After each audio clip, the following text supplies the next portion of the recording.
Speaking about generating ideas, the single biggest barrier to generating ideas is judging them. We tend to actually judge ideas really quickly, both subconsciously and actually consciously. For example, let's say we're in a meeting, and in the meeting we're trying to figure out how can we best combat absenteeism.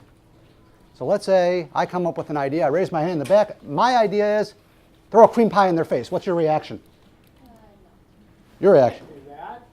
That's just gonna make a mess. I'm gonna have to throw a penalty flag. That is an illegal motion. What have you done? You've just judged. Now, what about anybody else in that room?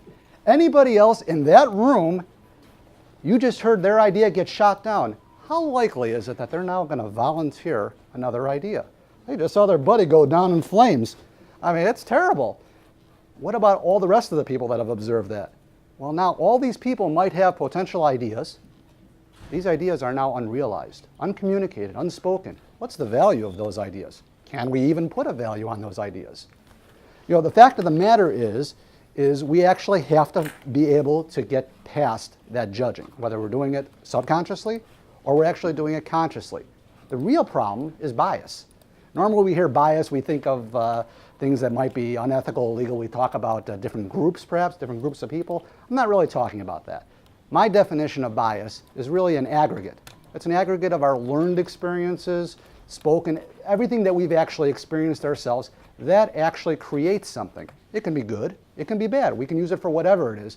But either way, this bias creates a problem for us, especially when we're trying to deal creativity. It almost is as if we're tunnel vision. When we say tunnel vision and tunnel thought, this is the reason why, because we have bias. Automatically, we're judging everything right away. It's our subconscious. It's our subconscious fault, and even on our conscious side. So again, the way we can get past all this, we spoke about this a little bit earlier, if it's yourself, we have to remove the stupid barrier. We really have to fool our subconscious into not judging so quickly. Let's just get all the ideas. And the same thing actually applies in meetings, in corporate meetings. What we need to do is we need to be able to not judge. I can't be there every time to throw the penalty flag on an illegal motion if people are judging stuff right away, so we have to do it ourselves.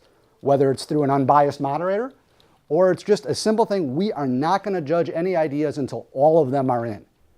If we go ahead and do that, and maybe possibly using something different than our brainstorming model, let's say brainwriting. And brainwriting is the same thing as brainstorming, but instead of actually vocally offering the idea, everybody just writes the ideas.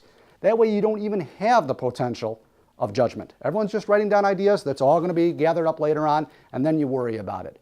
If you do that, whether it's by yourself or whether it's actually in a meeting, what you've done is you've maximized engagement.